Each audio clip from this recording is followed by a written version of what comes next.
Hello.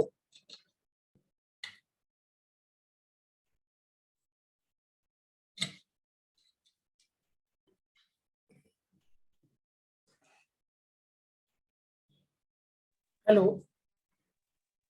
Good morning sir. Good morning. चलिए, last lecture में हम लोगों ने डायबिटीज को पढ़ लिया था। ठीक है, कोई क्वेश्चन अगर है उससे तो आप क्लियर कर सकते हैं। डायबिटीज के बारे में शॉर्ट फॉर्म हमने बता दिया था, और एक बार और रिमाइंड करेंगे हम एक और एंगल से। Good morning. डायबिटीज को एक बार और शॉर्ट फॉर्म में हम रिवाइज कर रहे हैं।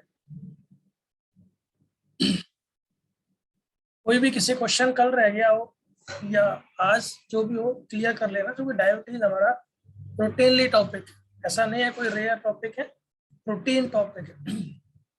ठीक है, आगे बढ़िए। आप लोगों में से किसी के यहाँ भी भास्कर अगर न्यूज़पेपर आता हो, कल का पेपर जरूर पढ़ना, खासकर जो उसके साथ में आता है एक और अलग के पेपर, जो एक्स्ट्रा पेपर होता है। उसमें सोशल मीडिया के बारे में, नेट्स के बारे में, बच्चों के बारे में काफी कुछ दिया गया है, जो कि सच्चाई है आज की। तो पेरेंट्स के लिए खासकर बहुत ज़रूरी है कैसे हमारे अपने चिल्ड्रंस और हम खुद एडिक्टेड होते चले जा रहे हैं सोशल मीडिया के, हो गए हैं, होते क्या चले जा रहे हैं, और उसके साइड इफेक्ट क्या आ रहे हैं, क्या आने वाले हैं, वो भी उसमें दिया गया है, कैसे बचें वो भी उसमें दिया गया है। हमारे अपने आप के लिए मोस्ट इम्पोर्टेंट न्यूज़ है वो, क्योंकि आप और हम सब समाज का आईना है, क्योंकि डॉक्टर्स हैं तो समाज के साथ काम करना होता है हम लोगों को, वो आपके लिए इंफॉर्मेटिव न्यूज़ है।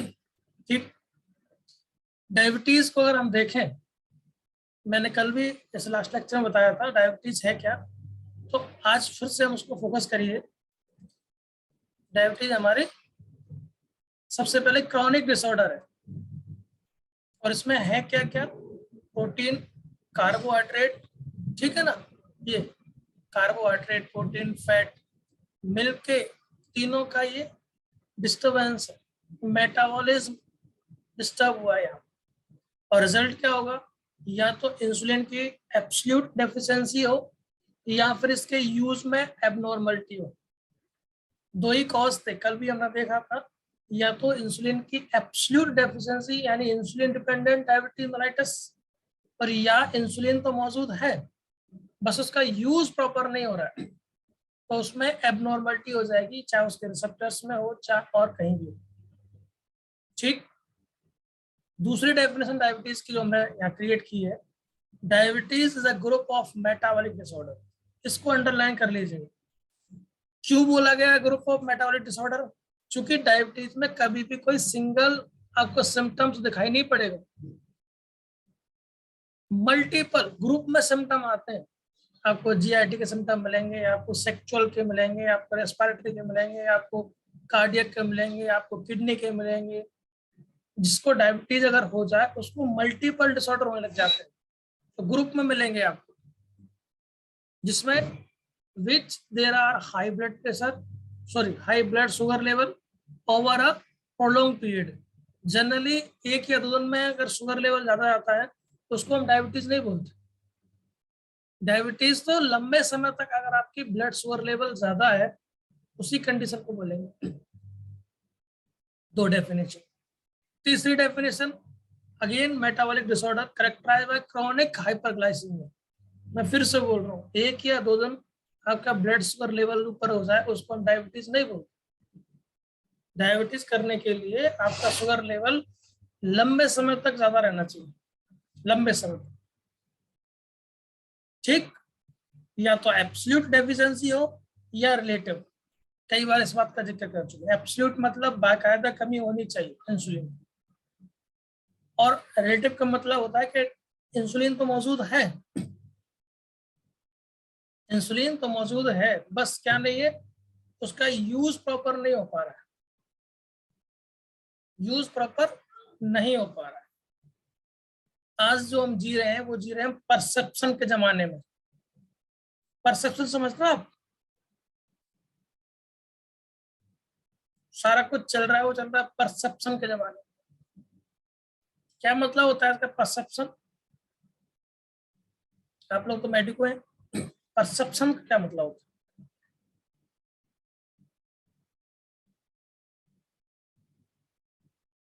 आप लोगों ने बाहुबली मूवी देखी थी? परसेप्शन मैंने जो बाहर से मिल गया, बाहर से हमने ले लिया, दैट इज ठीक है, परसीव करना।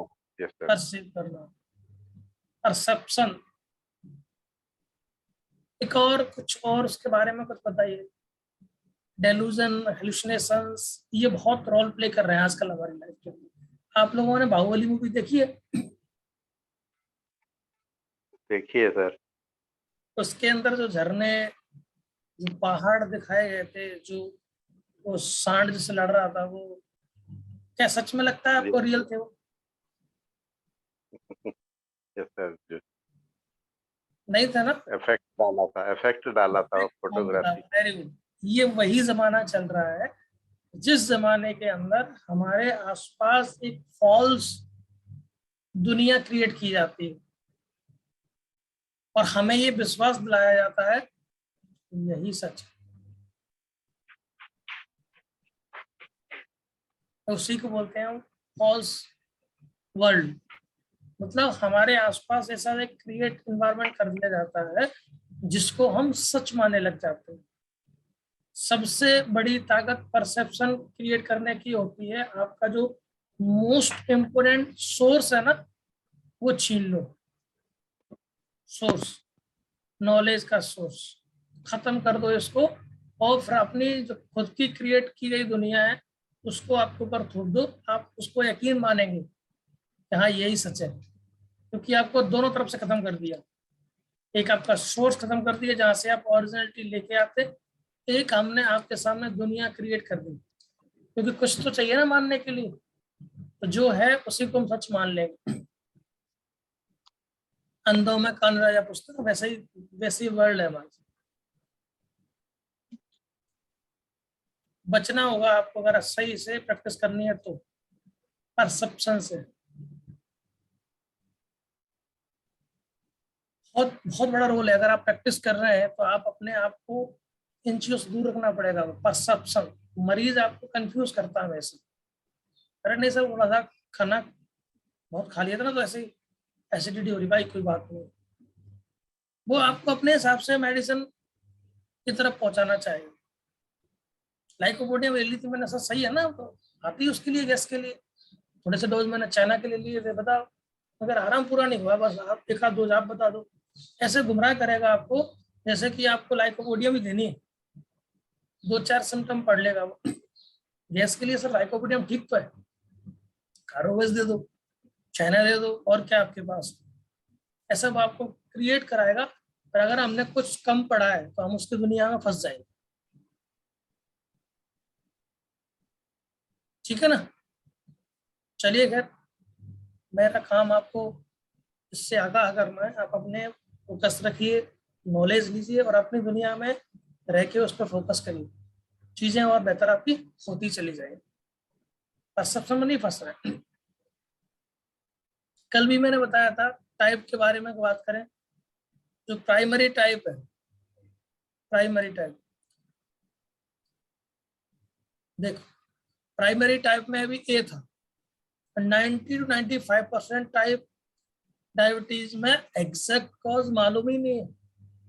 सोचिएगा, ऐसा डिसऑर्डर जिसमें हमको एग्जैक्ट कॉज मालूम ही ना हो,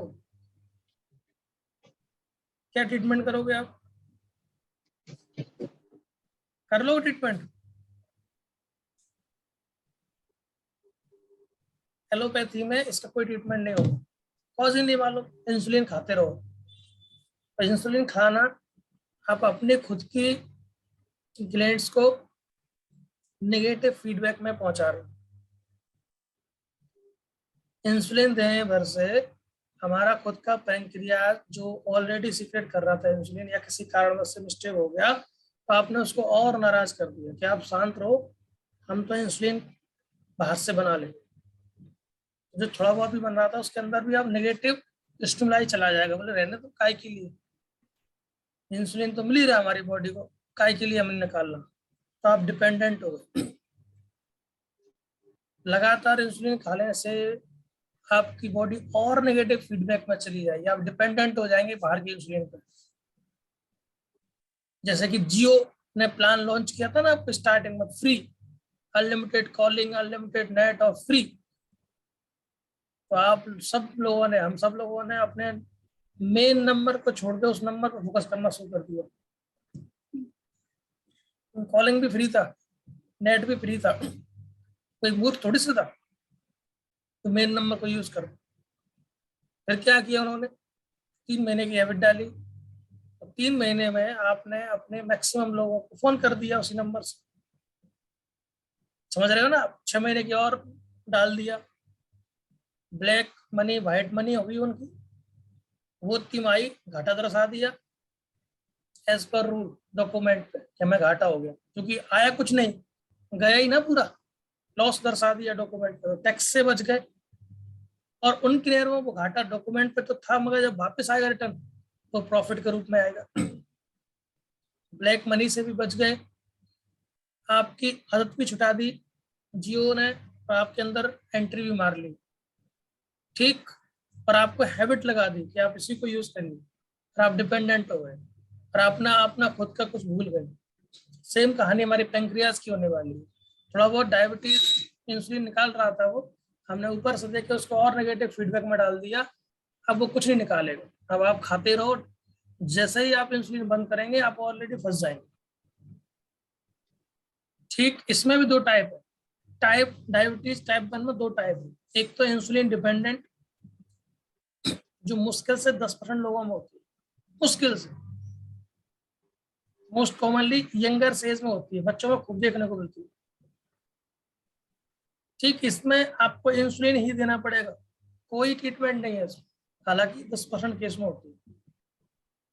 ठीक, अब इसमें इम्यून मीडिएट टाइप 1 है, इसमें ऑटो एंटीबॉडी बन जाती है उन बीटा सेल्स के खिलाफ जो इंसुलिन रिलीज कर रहे हैं पेंक्रियाज के अंदर, उस सेल्स का डिस्ट्रक्शन कर दो। एलोपैथिक में स्टीरॉयड और इंसुलिन, बस 2 ही ट्रीटमेंट। होम्योपैथी में काफी अच्छे केस क्योर होते देखे गए हैं। जो लोग अच्छी नॉलेज रखते हैं अपनी पैथी के, वो हद स्तर तक चीजों को संभालते हैं। टाइप 1 की बात करें, टाइप 1 में भी ए, ठीक। और बी वाली बात करें, सबसे ज्यादा यही पाई जाती है। 80 से 85% केस टाइप 1 की बी टाइप। इसमें क्या होता है, no insulin dependent. This type insulin is normal और excess but they do not adequately their receptor. यहाँ रिसेप्टर काम नहीं कर रहे। मिडिल टू ओल्ड एज में मिलेगी आपको ये, ठीक। इसलिए इसको बोलते हैं maturity onset, maturity onset diabetes. उसको बोल रहे थे हम जुवेनाइल और अर्ली ऑनसेट डायबिटीज। इटियोलॉजी की बात करें, एग्जैक्ट इटियोलॉजी यहाँ भी नहीं मालूम, बस कुछ फैक्टर है। For example family history, hypertension, obesity, dyslipidemia, PCOS, ये कुछ फैक्टर है जिस पे हम शक कर सकते हैं। बस रिसेप्टर काम नहीं कर रहे हैं, इंसुलिन तो ऑलरेडी मौजूद है।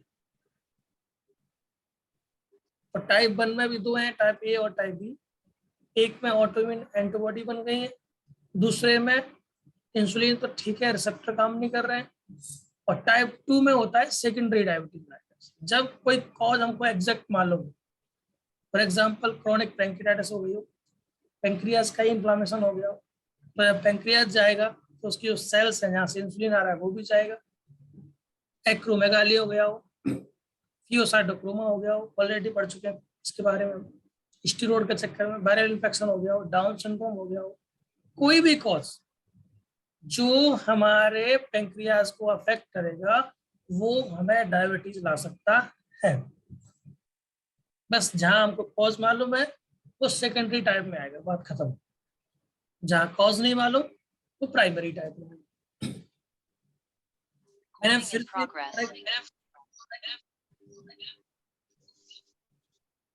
मैंने फिर से एक अलग एंगल से आपको डायबिटीज की डेफिनेशन पढ़ा दी, क्योंकि मोस्ट इम्पोर्टेंट टॉपिक है, इसलिए मैंने आपको 2 बार पढ़ा दिया।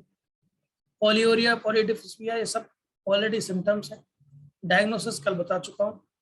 मैनेजमेंट के बारे में, अगर इंसुलिन डिपेंडेंट है तो आपको इंसुलिन देना पड़ेगा, स्टेरॉइड देना पड़ेंगे, ठीक। लाइफ स्टाइल करेक्ट करना पड़ेगा आपको।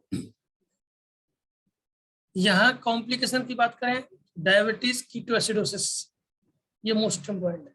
कई लोगों को देखा गया रेस्पिरेटरी कंप्लेंट आने लग जाता है, डायबिटिक कीटोन बॉडी बन जाती है इस वजह से। हाइपरग्लाइसीमिया, हाइपोग्लाइसीमिया, डायबिटिक कोमा, ये रेयर है डायबिटिक कोमा। सबसे यहाँ ये देखने को मिलता है न्यूरोपैथी, नेफ्रोपैथी और न्यूरोपैथी, रेटिनोपैथी, ये कॉमन है। ब्लड शुगर लेवल ज्यादा रहता है तो ग्लाइकोसिलेशन करता है, घुल देता है नसों को, ठीक है। छोटी छोटी आर्टरीज को डैमेज करता है, कोरोनरी आर्टरी को डैमेज करेगा तो आपको हार्ट अफेक्ट होने वाला है, ठीक। बात करते हैं होम्योपैथिक ट्रीटमेंट की। फॉस्फोरस, वीकनेस आएगी विजन में, ठीक है। ग्रीफ मिलेगा, बरीड, एंजाइटी, इंडिफरेंट, जिम्नीमा ऑलरेडी सब लोग जानते हैं, excellent remedy. Weakness after urination, peculiar symptoms, ठीक है। स्मॉल लैंग्वेज में हमने यहाँ पर आके डायबिटीज मेलाइटस कंप्लीट कर लिया। कोई भी ऐसा है जो क्वेश्चन करना चाहता है तो पूछ सकता है, कोई भी। डायबिटीज हमारी कंप्लीट, एंडोक्राइन हमारा कंप्लीट, हमारे 2 या 3 सिस्टम मेन बचे हैं, हमारा पीएम फिनिश हो जाए। गैस्ट्रोइंटेस्टाइनल डिसऑर्डर बचे हैं। ये टाइप 1 डायबिटीज ये पूरी तरह से होम्योपैथिक से करे बोले सर? टाइप 1 काफी हद तक क्योरसिटी देखी गई है, कई केस में फेलियर भी देखा गया है। ऐसा नहीं कह सकते कि आप पूरी तरीके से पा ही लेंगे, क्योंकि उसमें ऑटो एंटीबॉडीज है। तो आपके ट्रीटमेंट के साथ साथ मरीज कितना उस पर अवेयर है अपनी डाइट पे, एक्सरसाइज में। सपोज दैट आप प्रॉपर मेडिसिन दे रहे हैं, वो मरीज मैनेज ही नहीं कर रहा है तो बड़ा मुश्किल होगा वहां से उसको बाहर निकालना। तो अगर आप तो अच्छे से काम कर रहे हैं, मरीज का भी हमें सपोर्टिव होना जरूरी होता है, वरना आप पूरा रिस्पॉन्स नहीं दे पाएंगे। डायबिटीज इतना इजी नहीं होता क्योर करना। वहाँ पे एक्सरसाइज, डाइट मैनेजमेंट, यानी मेंटेनिंग फैक्टर अगर आप बरकरार रखें तो आप क्योर नहीं हो पाएंगे। इसलिए टाइप 1 बहुत एक तरह से टिपिकल होता है। टिपिकल तो डायबिटीज के सारे केस है। डायबिटीज का मैनेजमेंट आपने अभी बताया नहीं सर। बताया ना सर, अभी दोबारा बताया था। मैनेजमेंट देख लीजिए, ये है लाइफ स्टाइल मॉडिफिकेशन करना पड़ेगा। मॉडिफाई में क्या करना है, रेगुलर एक्सरसाइज करना है, प्रॉपर डाइट लेनी है, स्मोकिंग छोड़ना है, अल्कोहल छोड़ना है, ये मेन है। 80% यहाँ पर डिपेंड करेगा आप। अगर आप कितनी भी अच्छी मेडिसिन दे लो, बंदा ये नहीं करेगा, नहीं बाहर ला पाओगे उसको। मरीज यही बोलता है सर बस दवा आप कितनी भी दे दो, हमसे ये नहीं होता, जल्दी नहीं उठ पाएंगे, एक्सरसाइज नहीं कर पाएंगे, टाइम भी नहीं है जिम के लिए हमारे पास, डाइट मेरे सर कभी कोई हो तो चल जाता है, क्या करें सर, रिश्तेदार आ जाते हैं, हम चले जाते हैं, कहाँ तक करें फिर। स्मोकिंग से करना पड़ता है, लत पड़ गई मुश्किल है। एल्कोहल को मतलब जिंदगी दे सकते तो भाई मत मरो, आप जी के भी क्या करो। लाइफ स्टाइल बहुत ज्यादा रोल प्ले करती है डायबिटीज के अंदर, क्योंकि वो है ही लाइफ स्टाइल डिसऑर्डर। इसलिए डायबिटीज को ठीक करना टेढ़ी खीर है। Thank you sir. अगर मरीज सपोर्ट करे तो आप बहुत अच्छा रिस्पॉन्स दे सकते हैं। तकरीबन 25 से 30 केस अभी चल रहे हैं हमारे डायबिटीज तकरीबन। उसमें से आधे से ज्यादा केस इसलिए खुश हैं कि वो लाइफ स्टाइल को चेंजेस किया है। बाकी लोग सिर्फ मैनेजमेंट में, उनकी मेडिसिन कम नहीं हो पा रही क्योंकि वो डाइट को, अपनी हैबिट्स को ठीक नहीं करना चाह रहे। बहानेबाजी चलती है, अरे सर टाइम नहीं है, बस कर लेंगे मेडिसिन चलाओ, जो तुम्हें अच्छा लगे करो, हमारा क्या बोलो। सर आपका होम्योपैथिक में इसका रिपीटिशन का क्या एक्सपीरियंस सर? एक्चुअली में सर जो हम लोग पढ़ते हैं, मैंने उससे उलट दुनिया देखी है। जो लिखा हुआ है या जो पढ़ाया जाता है कि ये डोज, इसका वेट, मुझे उसमें ज़्यादा सफलता नहीं मिली, या ये कह लीजिएगा वैसे ही मेरी प्रैक्टिस नहीं रही। जहाँ मैंने सीखा उनको देखा, और फिर जो मैंने खुद की प्रैक्टिस की उसमें देखा, तो मैंने फ्रिक्वेंट रिपीटेशन में ज़्यादा रिजल्ट देखे। क्योंकि वैसे मेरी प्रैक्टिस मैक्सिमम एक्यूट प्रैक्टिस है, क्रॉनिक में भी मैंने मैक्सिमम रिपीटेशन देखे तो रिजल्ट ज़्यादा अच्छे हैं। ऐसा लगता है कि चूंकि अपना एनवायरमेंट भी हो रहा है अपने ऊपर, तो डोजेस को फ्रिक्वेंट चाहिए, डायल्यूट हो जाता है डोज जल्दी।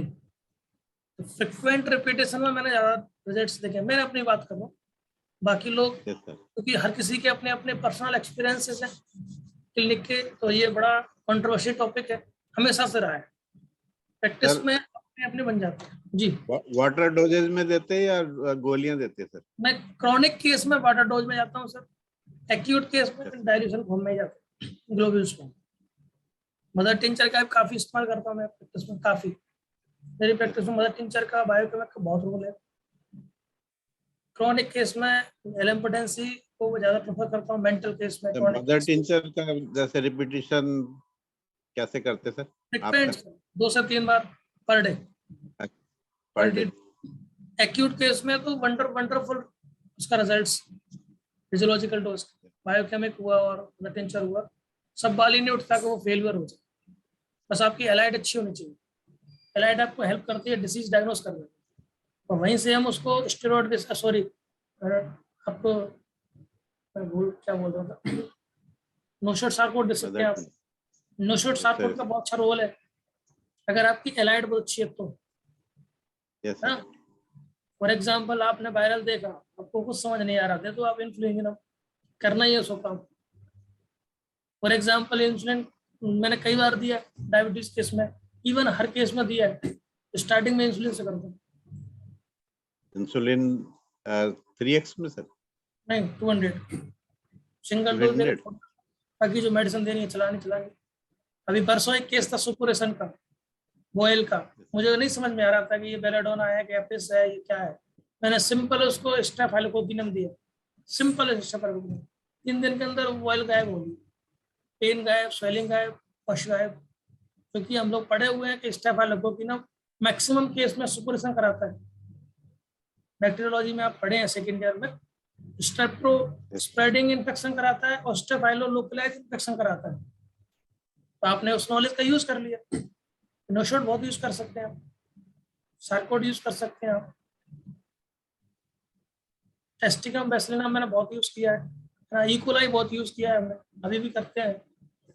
यूरिनरी ट्रैक्ट इन्फेक्शन में इकोलाई बहुत यूज करते हैं। असर आपकी पेरिटोनियम में बहुत यूज किया, पेरिटोनियम। ठीक है, तो आपकी अगर एलाइड अच्छी है तो आप इनको भी यूज कर सकते हो। मदर टिंचर का बहुत अच्छा यूज है अपने होम्योपैथी प्रैक्टिस में। बस आपको उसका मालूम होना चाहिए किस एज में किस तक हम कहाँ तक इसको यूज कर सकते हैं। ऐसा नहीं कि आप डिपेंडेंट हो जाए। कोशिश तो आपको कॉन्स्टिट्यूशनल मेडिसिन ढूंढने की ही करनी है, पर ये पॉसिबल नहीं होता कि हर बार आपको मिल जाए। कई बार मरीज नहीं सिम्टम देता, कई बार भीड़ ज्यादा होती तो हम नहीं ले पा रहे हैं, तो स्टार्टिंग से तो कुछ करना है। कई लोग उसको सही बोलते हैं, कई लोग गलत बोलते हैं। अब मुश्किल है, सही गलत कौन। अपने हेरीमैन सर तो निकल गए, अगर आज वो जिंदा होते तो बहुत सारी चीजें बदलती। जैसे उन्होंने अपने हर बार अफोरिज्म को चेंज किया, एडिशन को चेंज किया, शायद अब तक और एडिशन आ चुके होते ऑर्गेनल के, according to need, according to environment, और बदलाव किए होते उन्होंने। पर अब चूंकि वो तो रहे नहीं, हम जहाँ हैं जो है उसी को बस लास्ट मान लिया हमने, तो वो बड़ा मुश्किल है। इसलिए हर किसी प्रैक्टिशनर की अपनी अपनी कुछ थ्योरीज बन गई है ना। कोई कहता है कि बायोकेमिक ठीक नहीं है, कोई कहता है कि बहुत अच्छी। मेरी अपनी प्रैक्टिस में बायोकेमिक मदर टिंचर का बहुत रोल है, मैं काफ़ी यूज़ करता हूँ। स्टेरॉइड सॉरी नोशोट सार्कोड बहुत यूज़ करता हूँ, रिपीटेशन काफ़ी यूज़ करता हूँ।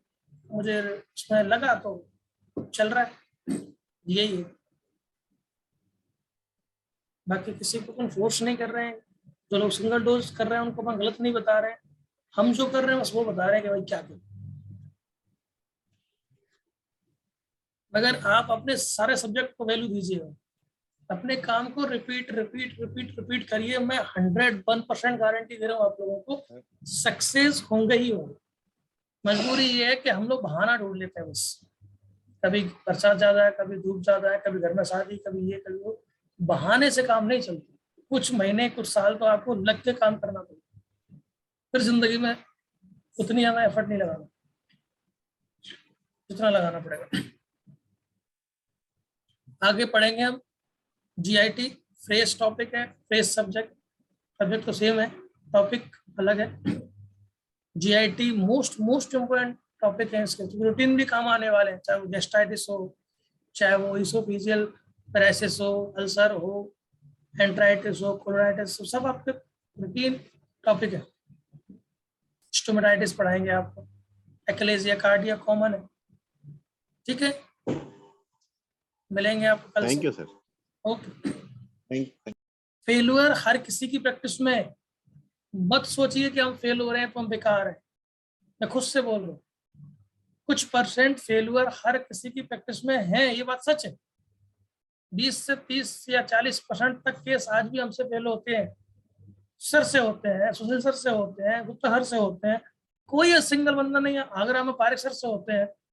इसका मतलब ये नहीं कि हम लोग फेल हो गए। 100% श्योरिटी अगर हो जाएगी फिर तो हम भगवान बन जाए, खुदा बन जाए। कई बार हमारी गलतियां होती, कई बार मरीज की होती, तो फेलियर तो सबके पास है। कई लोग यंगस्टर ये ना सोचे कि मुझसे केस नहीं निकला तो मैं बेकार हूँ, ऐसा कुछ नहीं होता। फेलियर हर किसी के पास होता है। एलोपैथी में भी होते हैं, होम्योपैथी में भी होते हैं। इसलिए फेल से मत डरो, वो आपको सिखा के जाएगा, एक्सपीरियंस तो देगा ही देगा। अगली बार शुरुआत आपकी उससे ऊपर से होगी, नीचे से नहीं होगी। अनुभव तो मिलेगा ही मिलेगा। फेलियर तो और हमारा अच्छा मित्र होता है कि हमें सिखा के गए, सक्सेस बिगाड़ती है हमको। तो आप बस फोकस करके लगे रहिए अपनी प्रैक्टिस में, चीजें बहुत आसान हो जाएंगी। ठीक है, थैंक यू, मिलते हैं कल।